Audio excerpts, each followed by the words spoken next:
वासुदेवाया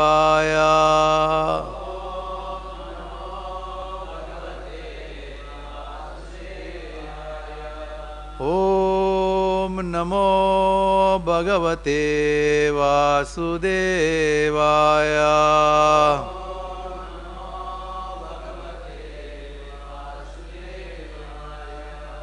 ओम नमो भगवते Vasudevaya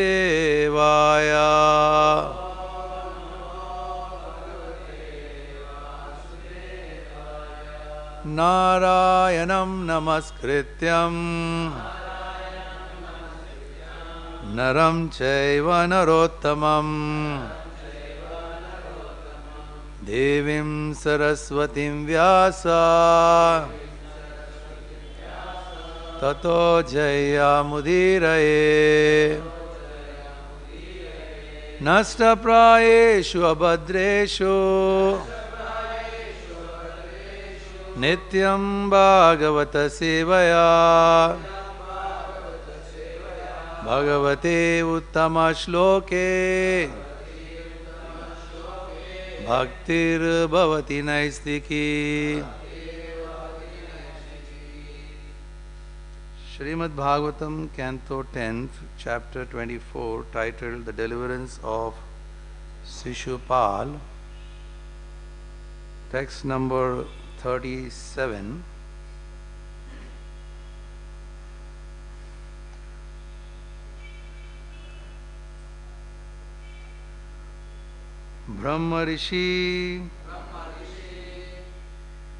brahmarṣi-sevitān deśān hitvaite abrahma-varcasam samudram durgam āśritya bādhante dasyavaḥ prajāḥ brahmarṣi-sevitān deśān hitvaite brahma-varcasam samudram durgam āśritya bādhante dasyavaḥ prajāḥ brahmarṣi-sevitān deśān hitvaite brahma-varcasam samudram durgam āśritya bādhante dasyavaḥ prajāḥ brahmarṣi-sevitān deśān hitvaite brahma-varcasam samudram durgam āśritya bādhante dasyavaḥ prajāḥ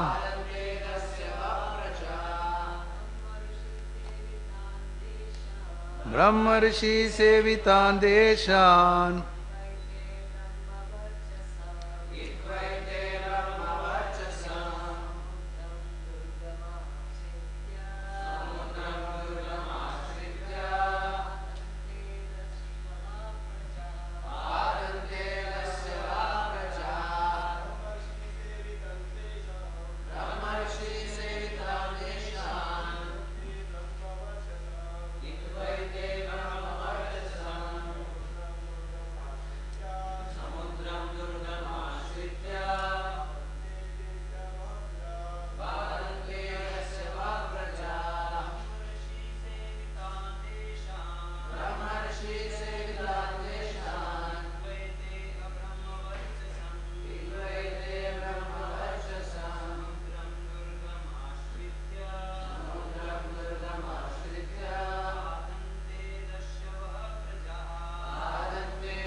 brahmarṣi-sevitān deśān hitvaite brahma-varcasam, samudram durgam āśritya, bādhante dasyavaḥ prajāḥ. Brahma-ṛṣi by great brahmana sages, sevitān graced, deśān lands like Mathurā, hitvā abandoning, ete these Yādavas, abrahma-varcasam where brahminical principles are not observed, samudram the ocean, durgam a fortress, āśritya taking shelter of, bādhante they cause trouble, dasyavaḥ thieves, prajāḥ to their subjects. Translation and purport by disciples of His Divine Grace A.C. Bhaktivedanta Swami Śrīla Prabhupāda. These Yādavas have abandoned the holy lands inhabited by saintly sages and have instead taken shelter of a fortress in the sea, a place where no brahminical principles are observed. There, just like thieves, they harass their subjects. Purport. The words brahmarṣi-sevitān deśān, that is holy lands inhabited by saintly sages, allude to the district of Mathurā. Śrīla Prabhupāda writes, Śiśupāla went crazy because of Krishna's being elected the supreme first worship person in that meeting, and he spoke so irresponsibly that it appeared that he had lost all his good fortune. There are several other verses we have to cover today, so I will just recite the verses and the translation. Eyamadhinya bhadrani babase nastamangala novacha kinchit bhagavan yata simha shivarutam. Sukadeva Goswami continued, bereft of all good fortune, Śiśupāla spoke these and other insults, but the Supreme Lord said nothing, just as a lion ignores a jackal's cry. Bhagavan nindanam shrutva dosaham tat sabhasadha karno pidhaya nirjagmu shapantas chedipamrusa. Upon hearing such intolerable blasphemy of the Lord, several members of the assembly covered their ears and walked out, angrily cursing the king of Chedi. Nindam bhagavata shrinvams tatparasya janasya va tato napeti yasopi yatyadha sukritachyuta. Anyone who fails to immediately leave the place where he hears criticism of the Supreme Lord or his faithful devotee will certainly fall down bereft of his pious credit. Tata pandu sutha krudha matsya kaikaya shrujaya udayodha samutastu Śiśupāla jigamsava. Then the sons of Pandu became furious, and together with the warriors of the Matsya, Kaikaya and Srinjaya clans, they rose up from their seats with weapons poised, ready to kill Śiśupāla. Tataschaidyastu asambhranto jagrahe khadgacharmani bhatsayan Krishna pakshiyan Ragya Sadasi Bharata. Undaunted, Śiśupāla then took up his sword and shield in the midst of all the assembled kings, O Bharata, and hurled insults at those who sided with Lord Krishna. Tavad uthaya Bhagavan Swanivarya Swayam Rusa Shirashuranta Chakrena Jahara Patato Ripo. At that point, the Supreme Lord stood up and checked his devotees. He then angrily sent forth his razor-sharp disc and severed the head of his enemy as he was attacking. Purport. Srila Vishwanath Chakravarti Thakur explains the Lord's action as follows. If Lord Krishna had done nothing, there probably would have been a savage fight on the sacrificial grounds, and thus the whole ceremony would have been drenched in blood, spoiling the sanctified atmosphere. Therefore, in order to protect Rajasuya sacrifice of Krishna's beloved devotee Yudhishthira, the Lord immediately severed Śiśupāla's head with his razor-sharp disc in such a way that not a drop of blood fell within the sacrificial grounds. Om Ajnanatirmirandasya Jnananjanashalakaya Chakshurunmilitam Yena Tasmai Shri Guruve Namaha. Shri Chaitanya Manobhishtam Sthapitam Yena Bhutale Swayam Rupa Kadamayam Dadati Swapadantikam.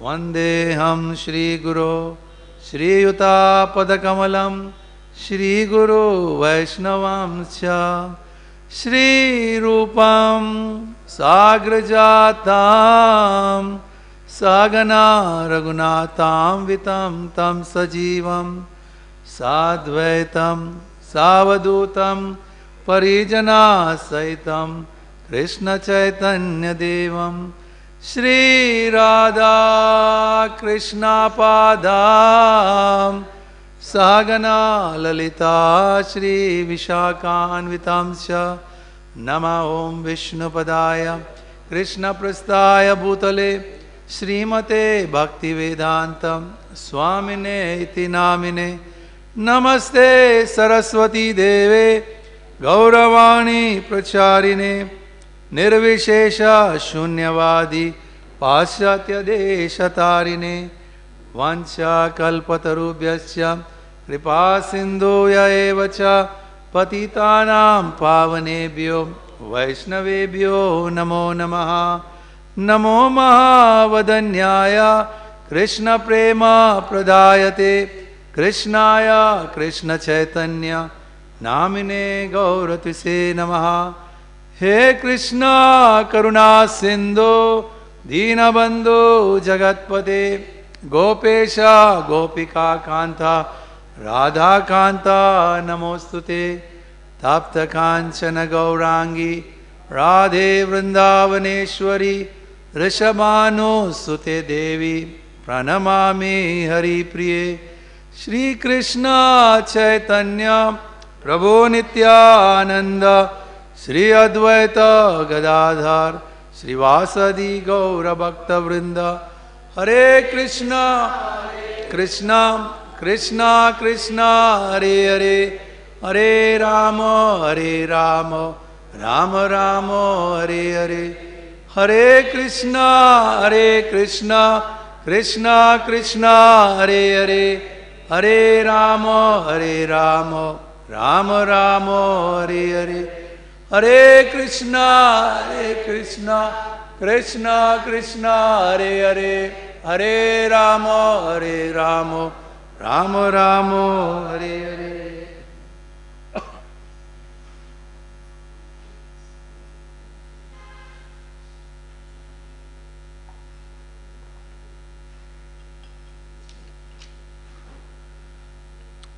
Hare Krishna. So we have reached the climax of this whole Leela. Today's the verse, because it is not mentioned here, but the verse is Krishna stood up and he finished. So this is from Srimad Bhagavatam here, hearing very amazing, very exciting type of event taking place in Indraprastha. There is so much of exchange of love going on between devotees and Krishna. Some of them are very silent, some of them with tears, some of them very vocal, some with action. But it is just Krishna's kindness, it is just mercy. But at the same time, obviously, it is for us to understand that how does it relate to our own life, especially when we are making an attempt to make progress in spiritual life. So, overall, the whole theme of this pastime of Krishna is the nature of envy. Of course, we hear about this again and again, that how envy in the heart is something which cannot be dovetailed in devotional service. All other things which are connected to envy, whether it is lust, or it is pride, or it is anger, or it is greed,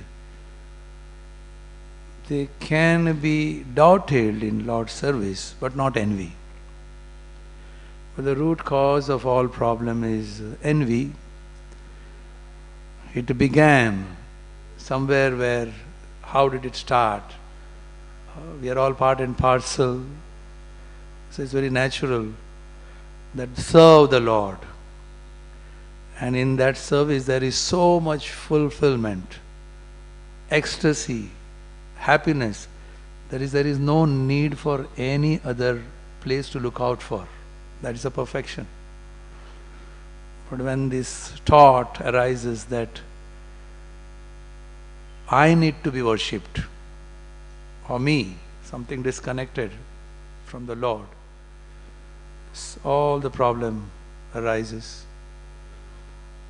If this properly is understood, then there is no problem in this material world. This is a solution to all the problems which so-called material progress and people are trying to find a solution. It's like trying in the darkness for something, Maybe this can help, this can solve the problem. But the root cause of problem is you have disconnected the Supreme Lord to whom everything belongs. Is His property. But in that ignorance, forgetfulness, to think that it's mine and it's for my enjoyment, for my pleasure. I am the proprietor, I am the controller. I need to be worshipped. All the problems start because everyone is thinking like that and the resources are less.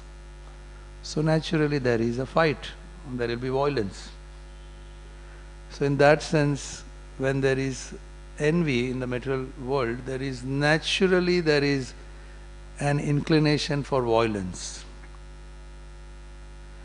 So the Lord is so kind. He knows that in the material world people are inclined for violence because of this nature, which started from there. When there is so much burning lust, lust is not fulfilled, anger follows. And obviously when anger follows, memory is lost, intelligence is lost, what you speak, what you do, what action you do, it's always something sinful or violent. So violence is natural. That's why we see all the Leelas. If you see Ramayana, you see Mahabharata, you see Srimad Bhagavatam, Bhagavad Gita, battlefield, and all the avatars coming down again and again and again. Maybe except maybe Buddha. But Buddha is also, the origin is violence. Because there was violence, Brahmanas were unnecessarily killing animals in the name of religion. So Buddha had to come as normal. Otherwise, all from Matsya to Kurma to Varaha to what to speak about Parshuram, or Lord Ramachandra, Krishna Balaram, then finally Kalki, all centered on pastimes are violence. So Lord is very kind in that sense that because there is an inclination for violence, you like violence. So he comes and performs his pastimes. So hearing this pastime, you don't become violent. This is the difference. All the lust which is there within, it gets destroyed by hearing pastimes which is very violent, because it is done by Krishna. Because it is connected to Krishna, it has the potency to destroy the envy, lust, anger. So there is a saying that, this is in one of the class, His Holiness Radhanath Swami Maharaj says that there may be people who would like to be very isolated and go to a cave and do tapasya. Very few people can do that. Do your meditation silently for purification. But the truth is, you can get more purified just by hearing these violent pastimes. Isn't it very easy, one sense? How many of us can do tapasya like that to purify? And there is one, not even a tapasya, just sit and hear. And just hearing from the right source, you get purified. See the difference. So anyway, this is why in the material existence we see people like, it is very natural. Even when we were, I remember myself when I was in school and all, my father we would also go for movies. So it will be so planned that the movie will be on Friday we will be going. So that means in advance. But as a child, the question will be, is there fighting in this movie? Because, romance and, maybe sacrifice and all, maybe theek hai, but fighting is there. Yes. Then, of course, those days the movies were not so violent, there was not so much. But as a child, your interest is fighting there. Fighting there means it's exciting. So this is the inclination. Even as a child, children like. Fighting is always exciting. So that's what is wanted. So you see all over, you see everything is centered on violence. But the difference is, the violence enacted here, it just infatuates the passion within a person's heart. It just inflames his ego, it just accentuates, it makes a person more and more passionate. That's what is happening, isn't it?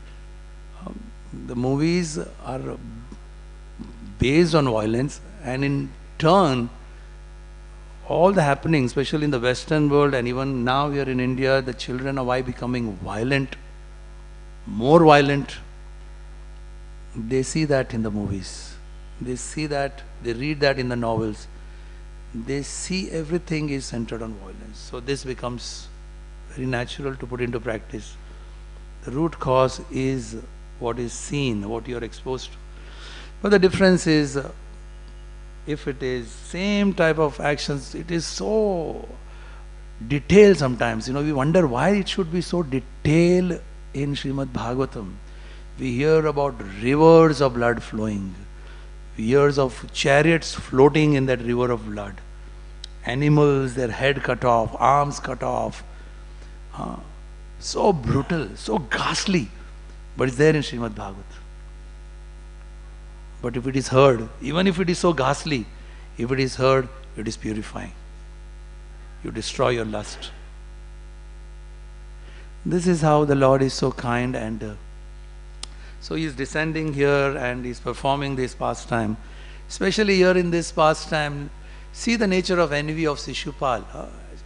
It is not just He is just envious. Of course He is envious of Krishna. So if you are envious of Krishna, He is envious of everyone. So He was envious of Yudhishthir Maharaj. So he wanted to spoil the Rajasya Yajna. So clever he was. Just see how you're not just envious, you're also very clever how you can fulfill your purpose. So when Yudhishthira Maharaj decided, now Yudhishthira Maharaj didn't speak. He said, we have to decide who is the person to be worshipable. Now Śiśupāla had so much envy towards Krishna because Krishna had taken away Rukmini that he could never forget. That resentment, that revenge feeling within his heart. And plus he was anyway, as a cousin, he was from his heart, given a chance, he would just find faults about Krishna. And here he is so calculative, just watching, that at the time when there is a discussion about who should be, if he raises, there would have been some discussion on debate. And maybe, Krishna will be told, no, then Krishna, you are not the person. And his whole purpose would have got spoiled. He wanted to spoil the Rajasya Yajna also. So he just waited. And Yudhishthira Maharaj kept silent, even though in his heart he knew that Krishna should be worshipped. But he didn't speak. And many other sages were there, they didn't speak, even though they knew Krishna. They were silent. But Sadev spoke. And everyone agreed. And Śiśupāla is just waiting. He didn't say anything even that time. The Krishna was selected. And they performed, they washed his feet, the Brahmins were chanting the hymns. Everything got over. And now Śiśupāla was convinced and he wanted to say that how Krishna is not the right person. But now everything is over. So the Rajasya sacrifice is, now what can you do? You're spoiled. So that was his plan. So he got up when this was finished, washing the feet of Krishna, chanting the hymns, and everyone felt very nice, happy.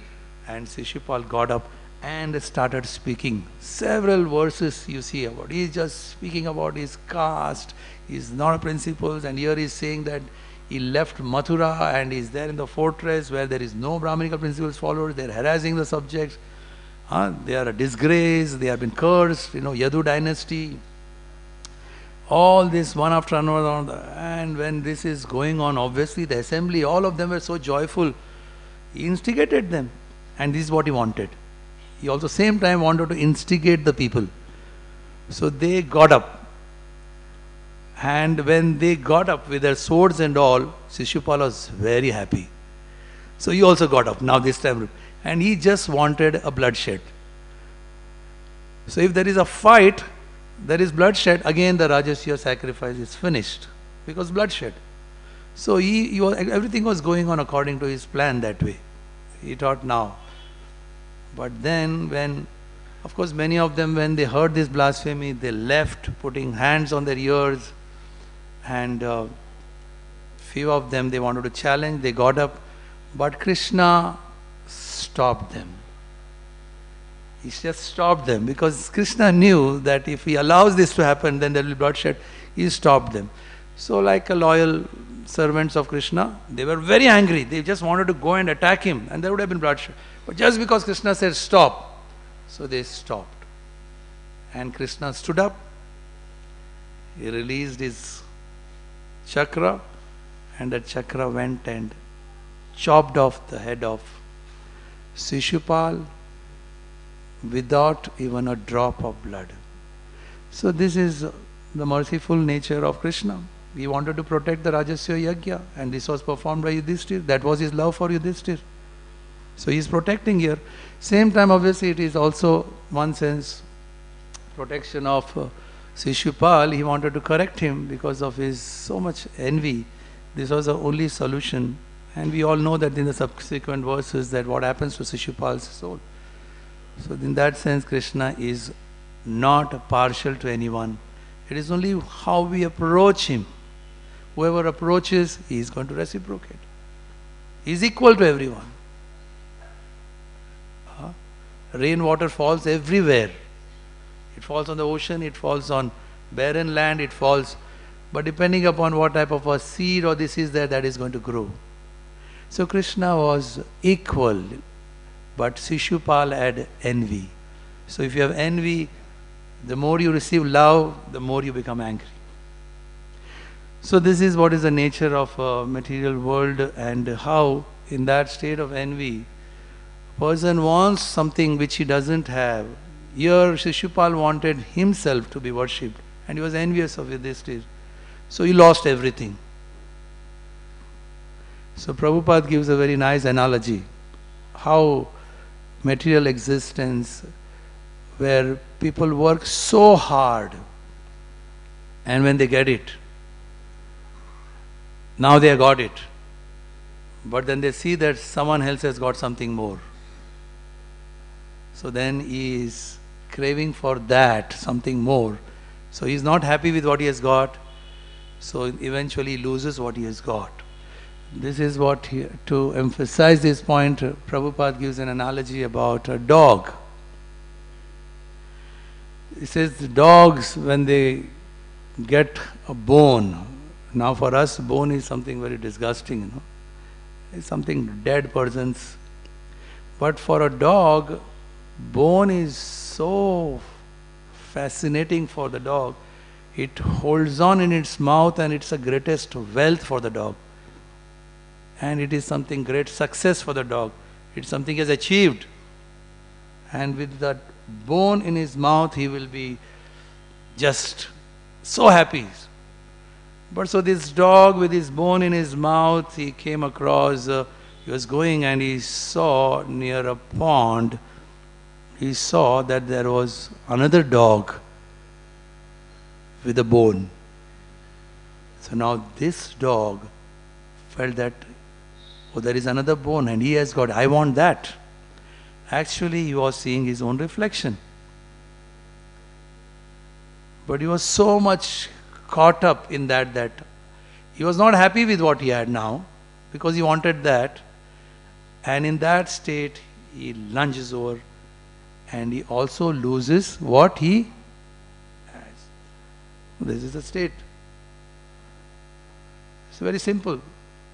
But similarly, there is another similar Srimad Bhagavatam, there is a similar type of a episode happening with Daksha. Daksha, same thing. Daksha was so popular, so successful, so wealthy, so knowledgeable.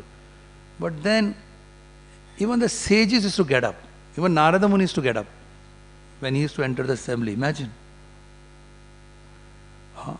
So Shiva didn't get up.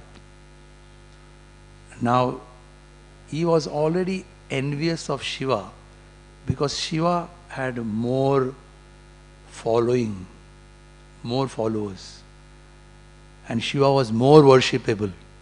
So already he had that. Envy was there. And when Shiva didn't get up, he was his son-in-law, he didn't get up. Shiva actually was Vaishnava. He was peaceful, he had no anger, no hatred, no envy. He was absorbed in hearing, remembering Krishna. And Daksha thought, he is insulting me. And what was the result? Daksha started vomiting, blaspheming words like anything, one after another about. Shiva didn't feel anything. Nothing, he didn't feel. Because he was inner happiness, he was relishing. So what does it affect, what is happening outside? He was peaceful, happy. But Daksha, in that state, and it's a long story how he lost everything. He lost even his daughter. She died right in front of his eyes. And even his head had to be chopped off. And what a humiliation. A goat's head had to be put. So what was his position and what happened? So when Shiva they came to seek forgiveness from Shiva, please forgive us, Brahma and many demigods and sages, they went to Shiva, to Kailash Parvat, and said, please also forgive Daksha. So Shiva said, I was never angry with Daksha. I had nothing against him. I was not angry.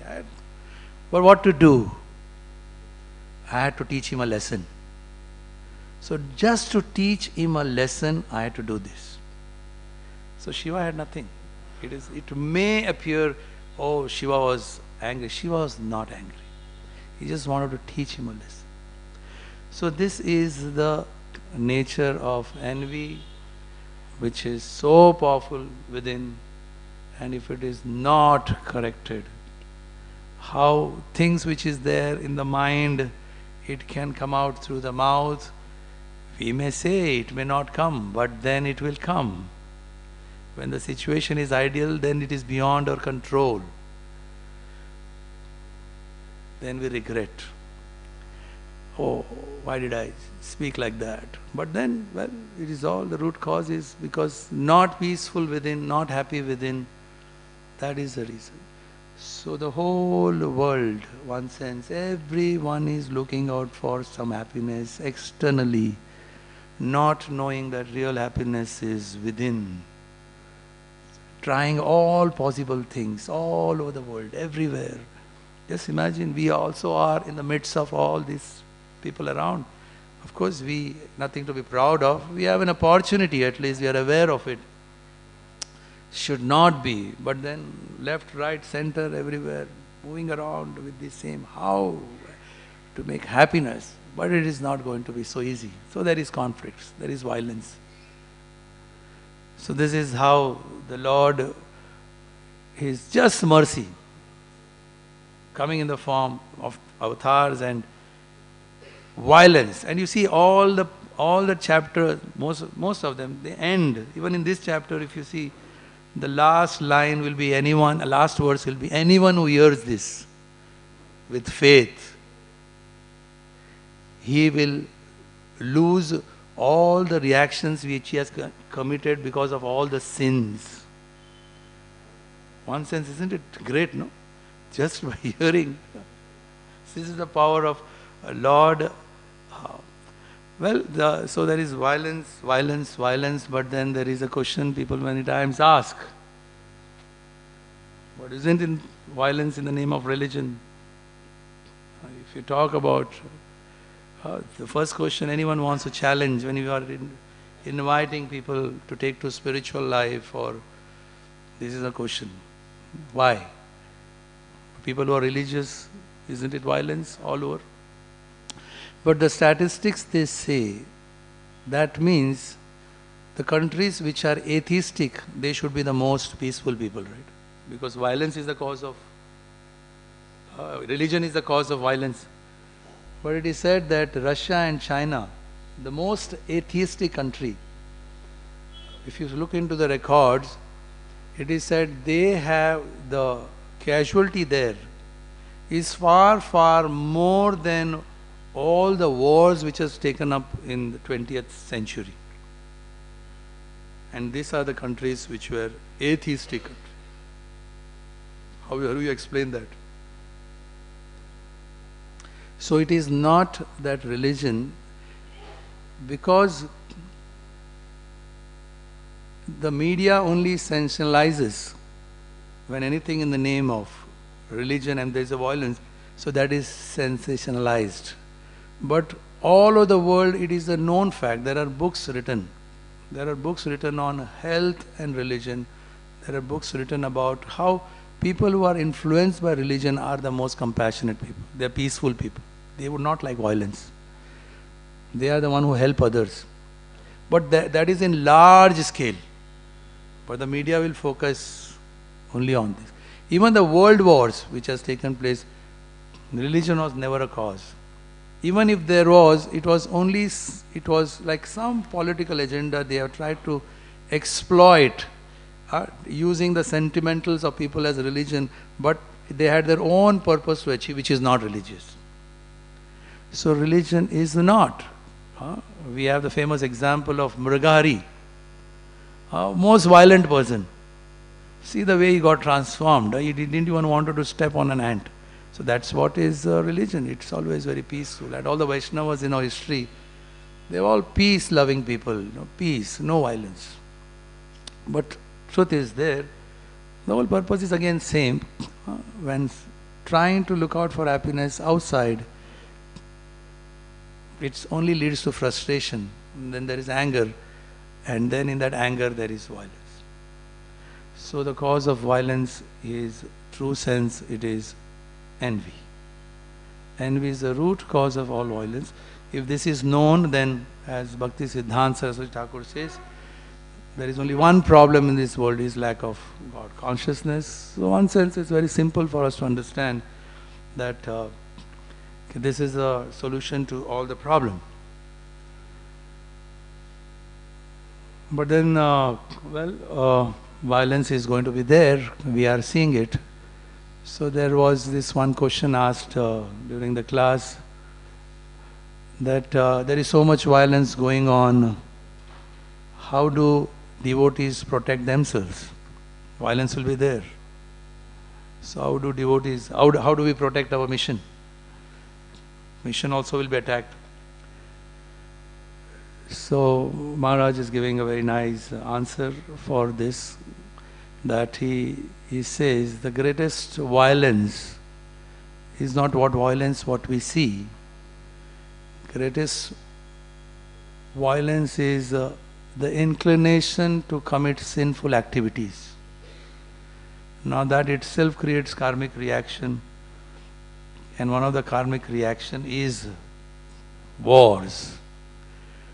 So the greatest violence is not to allow people to perform religious principles, sense control. If that is not allowed, that itself is the greatest violence. So that sense, yes, that any aggressor who is going to destroy people who want to follow, so then that, if we don't stop that, then that itself is, if we don't stop it, that itself is violence. So there will be aggression, there will be devotees who want to peacefully, they want to practice, and they are attacked. If we don't retaliate, then that itself is very violent. And if you retaliate, that is non-violence. So violence and non-violence has to be seen in this context, that what is the higher purpose. So violence will be there, but anyway, but Vedic civilization, that's what is varnashrama dharma, where the brahmanas are very absorbed in studying scriptures and revealing the truth to the society, giving them direction. And the Vaishyas are the one who, economic development, trading, money, that is also needed. And the low castes are the one who are very loyal people, who are just hardworking and they are doing their service. And it is Kshatriyas, they are the one who would be always looking out for, any type of attack and protect people, protect them. So this is what is real varnashram.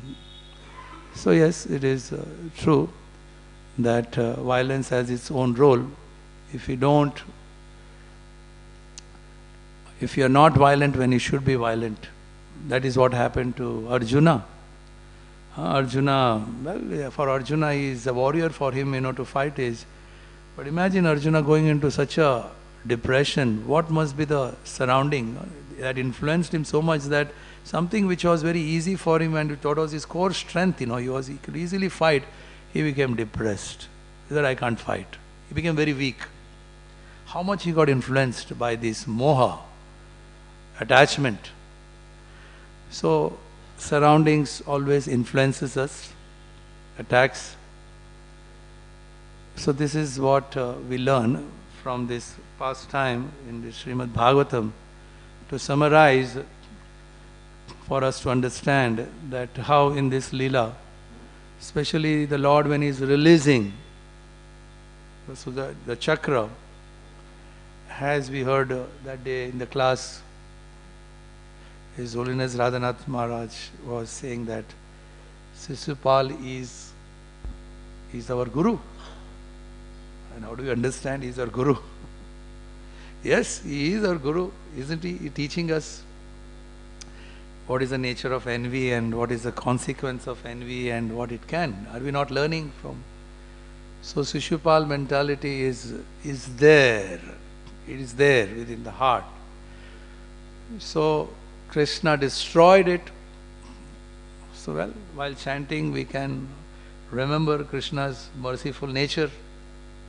When we sit for chanting, it's not just, yes, we are told we should be very attentive hearing the holy name.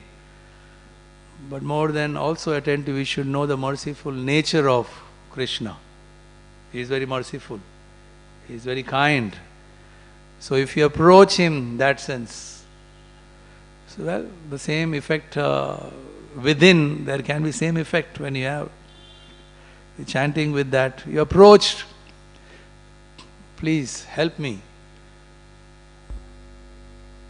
All the lust and anger and greed and the pride, it's such a big struggle to overcome these.